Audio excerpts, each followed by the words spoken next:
మీ business ఏదైనా మీ ఊర్లో promotion చేయాలంటే అది సుమన్ టీవీతోనే సాధ్యం. ఇప్పుడే సంప్రదించండి.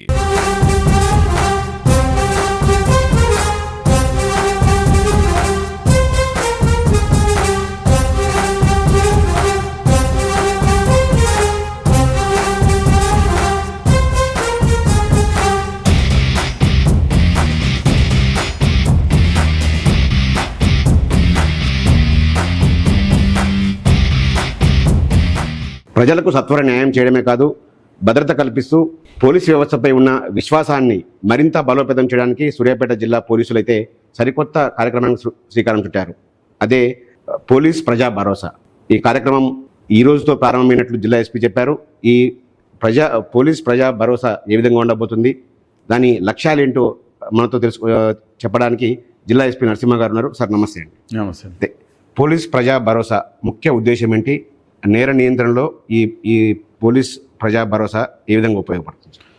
పోలీస్ ప్రజా భరోసా అనేటువంటి కార్యక్రమాన్ని జిల్లా వ్యాప్తంగా ఈ రోజు నుంచి మనం సూర్యాపేట జిల్లాలో అమలు చేస్తున్నాం. మెయిన్ ఉద్దేశం ప్రజలకి పోలీసు కనెక్ట్ కావడం, గ్రామాల్లో ఉన్నటువంటి ప్రజల్ని మనం కలుసుకొని వాళ్ళ యొక్క మంచి చెడులు గురించి విచారణ చేసి మంచి నడవడిక కలిగినటువంటి ప్రజానీకం, అదేవిధంగా చెడు నడత కలిగినటువంటి ప్రజానీకాన్ని మనం ఈరోజు ఇంటరాక్ట్ కావడం జరుగుతుంది.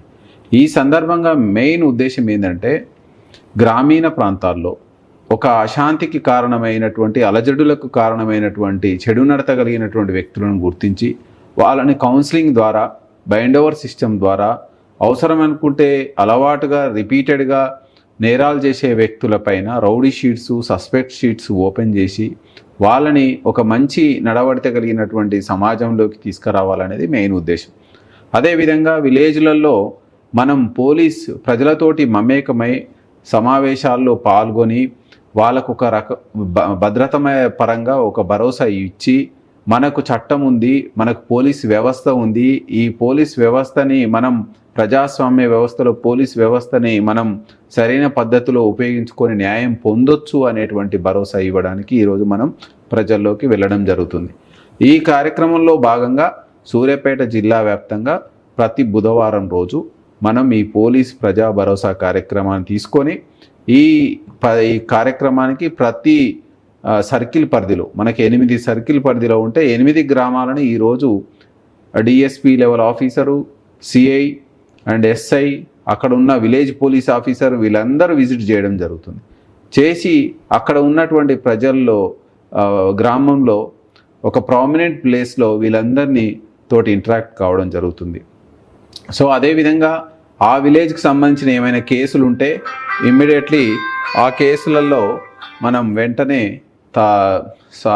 సాధ్యమైనంత త్వరగా మనం ఎంక్వైరీ సూర్యాపేట జిల్లా వ్యాప్తంగా 8 సర్కిల్ పరిధిలో ఈరోజు 8 సమస్యాత్మకమైనటువంటి గ్రామాలని మనం ఎంచుకోవడం జరిగింది. ప్రతి గ్రామానికి డిఎస్పి, ఆ concern CI, concern SI, concern village police officer visit చేసి ప్రజలతోటి ఒక సమావేశం ఏర్పాటు చేసుకొని వాళ్ళలో మనకి ఇన్ఫర్మేషన్ ఇచ్చేవాళ్ళు, పోలీస్కి మంచి సమాచారాన్ని ఇచ్చేవాళ్ళు, వీళ్ళందరినీ మనం అప్రైజ్ చేస్తూ వాళ్ళకి సంబంధించి ఆ విలేజ్లో ఉన్నటువంటి చెడు నడత కలిగినటువంటి వాళ్ళు, ఆ విలేజ్లో జరిగేటువంటి ఏమైనా అసాంఘిక కార్యక్రమాల గురించి విచారణ చేసుకొని ఈ యొక్క అసాంఘిక కార్యక్రమాలకు పాల్పడే వ్యక్తుల మీద కఠినమైనటువంటి చర్యలు తీసుకునే విధంగా మనకు వేగవంతమైన సమాచారం చేకూర్చే విధంగా ఈ పోలీస్ ప్రజా భరోసా అనేది మనకు ఉపయోగపడుతుంది. అదేవిధంగా మనకు నేరాల దర్యాప్తులోను నేరాలను పాల్పడిన వ్యక్తులపైన మనం కఠినమైనటువంటి చర్యలు తీసుకోవడానికి అవకాశం ఉంది. ఓకే, ఈ పోలీస్ ప్రజా భరోసా కార్యక్రమంలో ప్రజలను భాగస్వామ్యం చేయడానికి ముందస్తుగా ఏమైనా అవగాహన కార్యక్రమాలు చేపట్టారు? ఇందులో ప్రజలకు చట్టాలపైన ఒక రకమైన అవగాహన తీసుకురావడం. పోలీస్ చట్టం ఎప్పుడు కూడా ప్రజల కోసం ఏర్పాటు చేయబడింది, ప్రజల రక్షణ కోసం ఏర్పాటు చేయబడింది, సమాజాన్ని ఒక ఆర్డర్లో ఉంచడానికి ఏర్పాటు చేయబడింది అనేటువంటిది ప్రజల్లో చైతన్యాన్ని తీసుకొస్తాము.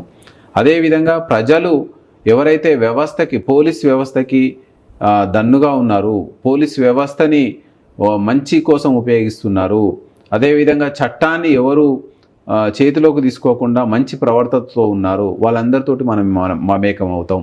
ఎవరైతే చట్టాలను చేతులకు తీసుకొని తన యొక్క సుప్రమసీ తోటి, తన యొక్క ఖండబలంతో, తన యొక్క వర్గం బలంతో ఏ అయినా అకృత్యాలు నేరాలు చేయాలంటే వాళ్ళలో ఒక రకమైనటువంటి అవగాహన కల్పించి వాళ్ళను మంచివారిగా తీర్చిదిద్దడానికి ఈ పోలీస్ ప్రజా భరోసా అనేది మనకు ఉపయోగపడుతుంది. అయితే ఈ చక్రయ్య గౌడ్ హత్యకు సంబంధించి ఈ హత్య ముందు వెంకన్న చేసిన అకృత్యాల దాదాపు వాటిపైన ఉక్కుపాదం మొక్కపోవడం వలన ఇటువంటి కార్యక్రమాలు శ్రీకారం చుట్టనుకోవచ్చా? ఇప్పుడు ఏదైనా కూడా ఒక నేరం, ఒక పెద్ద నేరం జరుగుతుందంటే దాని ముందు కొన్ని చిన్న నేరాలు ఖచ్చితంగా ఉంటాయి. ఉండకుండా డైరెక్ట్గా సడన్ ప్రొవకేషన్లో ఒక పెద్ద నేరం జరుగుతుందని మేము అనుకోవట్లేదు. దానికి సంబంధించి కూడా మనము వీఆర్ ఎనలైజింగ్, ఆ ఎనాలిసిస్ చేసుకొని అలాంటివి ఎక్కడెక్కడ ఉన్నాయి ప్రాంతాలు, ఆ ప్రాంతాలను ఫోకస్ చేసుకొని ఈ చిన్న చిన్న ఇన్సిడెంట్లు పెద్ద ఇన్సిడెంట్లకు దారి తీయకుండా ఉండడానికి మనం వేగవంతమైన దర్యాప్తు, వేగవంతమైనటువంటి యాక్షన్ ప్లాన్ చేస్తే మనకి పెద్ద నేరాల వైపు ప్రజలు మళ్ళరు ఈ అనేటువంటి ఉద్దేశంతో ఇది కూడా మనకు పోలీస్ ప్రజా భరోసాలో ఒక టాపిక్గా, ఒక పాయింట్గా మనకు ఉంటుంది. అయితే ముఖ్యంగా మన సూర్యాపేట జిల్లా అనేది గంజాయి ఇక్కడ ఎక్కడ సాగు చేయకుండా కూడా ఒక ఫెడ్లర్లకు ఒక షెల్టర్ జోను, సేఫ్ జోన్ అని గత కొంతకాలంగా చూస్తున్నాం. ఇప్పుడు ఉన్నది కదా సార్, దీన్ని అరికట్టడానికి ఈ పోలీస్ ప్రజా భరోసా ఏమైనా ఉపయోగపడుతుందా? ఖచ్చితంగా ఉపయోగపడుతుంది. పోలీస్ ప్రజా భరోసా అనేది ఒక్క నేరాల కోసమే కాదు, సమాజంలో జరిగేటువంటి అకృత్యాలు, అన్యాయాలు, అసాంఘిక కార్యక్రమాలు అన్నిటినీ మనకు వేగవంతమైనటువంటి సమాచారం రావడం కోసం ఈరోజు ప్రజల్లోకి మనం వెళ్తున్నామంటే వాళ్ళు ఖచ్చితంగా పోలీసులను నమ్ముతారు. నమ్మి మనకు వేగంగా సమాచారం ఇచ్చినప్పుడు ఖచ్చితంగా దానికి సంబంధించిన వాళ్ళని అప్రహెండ్ చేసుకోవడానికి మనం యాక్షన్ ప్లాన్ సిద్ధం చేసుకుంటాం. ఓకే, ఇదే రాష్ట్రంలో ఎక్కడా లేని విధంగా పోలీసు ప్రజలకు చేరువ కావాలనే ఆలోచన మీకు ఎలా వచ్చింది? ఇది కొత్తగా వచ్చిన కాన్సెప్ట్ ఏం కాదు. వివిధ సీనియర్ ఆఫీసర్స్ అందరూ కూడా ప్రతి క్షణం, ప్రతిరోజు కూడా వివిధ కాన్ఫరెన్స్లలో మనకు చెప్పేది ప్రజలకు కనెక్ట్ కాండి. ప్రజలకు కనెక్ట్ అయితే మనకు చాలా బెనిఫిట్ ఉంటుంది. పోలీస్ వ్యవస్థ ప్రశాంతంగా తన పని తాను చేసుకుపోవాలంటే ఫస్ట్ ప్రజల్లో ఒక నమ్మకాన్ని, ఒక భరోసాని తీసుకురండి. అదే ఇది పోలీస్ ప్రజా భరోసా. దాంతో ప్రజలు అనేవాళ్ళు పోలీస్ వ్యవస్థ మీద నమ్మకం పెట్టి, చట్టం మీద నమ్మకం పెట్టి, వాళ్ళలో ఏదైనా చిన్న చిన్న సమస్యలు కానీ, తారతమ్యాలు కానీ వచ్చినప్పుడు ఖచ్చితంగా మనకు పోలీసు దృష్టికి వచ్చేటట్టు చేయండి. చట్టాన్ని వాళ్ళ చేతిలోకి తీసుకొని వాళ్ళే పరిష్కారం చేసుకుంటూ పోతే నేరాలు జరుగుతాయి. ఈ నేరాలు జరిగినప్పుడు సమాజం ఒక అశాంతికి, అలజడికి లోనవుతుంది అనేది. సో దాన్ని జరగకుండా ఉండడానికి ఈ పోలీస్ ప్రజా భరోసా. చాలా మంది ప్రజలు ఈ బెట్టింగ్ యాప్లు అంటూ లేకపోతే సైబర్ క్రైమ్ వలలో పడిపోతున్నారు సార్. వాటిని కంట్రోల్ చేసుకోవాలంటే వాటి వారిన పడకుండా ఎటువంటి చర్యలు తీసుకుంటారు? పోలీస్ శాఖ తరపున ప్రజలకు ఏమి సలహా ఇస్తారు? ఇప్పుడు సైబర్ క్రైమ్ అనేది మనము బ్రాడ్గా ఆలోచిస్తే సైబర్ క్రైమ్ బాధితులు ఎవరు అవుతున్నారంటే చాలా చదువుకున్న వాళ్ళు, టెక్నాలజీని ఉపయోగించే వాళ్ళే ఈరోజు బాధితులు అవుతున్నారు. సో దాన్ని మెయిన్ ఉద్దేశం ఏంది? అత్యాశ.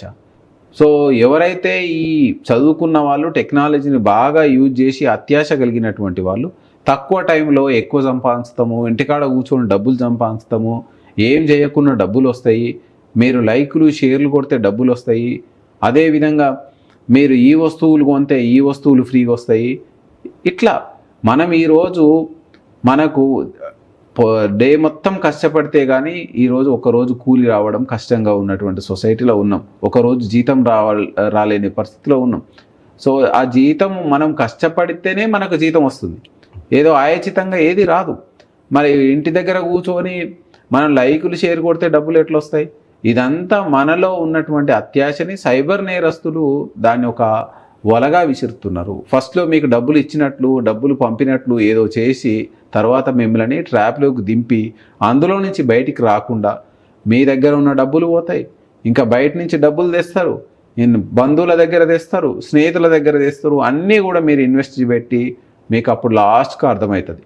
మై రిక్వెస్ట్ ఏంటంటే మీరు ఏవి కూడా ఆయోచితంగా, ఉచితంగా, ఈజీగా వస్తాయి. ఎక్కడో రిమోట్లో ఉన్న వ్యక్తి ఫోన్లలో, ఇంటర్నెట్లలో, వివిధ యాప్స్లో వచ్చే లింక్స్ని మనం నొక్కితే ఇలాంటి పర్యవసానాలకు లోన్ కావాల్సి వస్తుంది. దయచేసి అందరూ గుర్తించండి, ఏది కూడా డబ్బులు ఉచితంగా రావు. కష్టపడితేనే డబ్బులు వస్తాయి. మనం డే మొత్తం కష్టపడితేనే డబ్బులు వస్తాయి. అది కూడా మనం ఉచితంగా వస్తున్నాయంటే ఎట్టి పరిస్థితుల్లో నమ్మొద్దు. సో ఈజీగా వచ్చేది ఏది మన దగ్గర నిలబడదు. సో ఎవరైనా సోషల్ మీడియా ద్వారా ఇన్ఫ్లుయెన్స్ చేసినా, యాడ్స్ ద్వారా ఇన్ఫ్లుయెన్స్ చేసినా వాళ్ళ మీద కూడా చర్యలు తీసుకుంటున్నాం. సో ఎట్టి పరిస్థితుల్లో దీన్ని నమ్మొద్దు. అంటే బెట్టింగ్ యాప్ని ఇన్ఫ్లుయెన్స్ చేసిన ఫస్ట్ కేసు మన జిల్లాలో సుమోటోగా నమోదు చేశారు. ఎంతవరకు వచ్చింది సార్ బెట్టి సన్నీ యాదవ్ కేసులో దర్యాప్తు? అది దర్యాప్తు స్టేజ్లో ఉంది. ఈ స్టేజ్లో మనం ఏమీ దాన్ని రివీల్ చేయలేము. సో దాని దర్యాప్తు నడుస్తుంది. దీని మీద మనం కఠినంగా డిపార్ట్మెంట్ కూడా మన రాష్ట్ర ప్రభుత్వం కూడా స్పెషల్ ఇన్వెస్టిగేషన్ టీమ్స్ ఏర్పాటు చేసి వాళ్ళ సూచనలు సలహాలు తీసుకొని దీని మీద ముందుకెళ్తున్నాం. Okay, thank you sir. Police ప్రజా భరోసా విజయవంతం కావాలని సుమన్ టీవీ తరపున తప్పకుండా ఆశిస్తున్నాం సార్.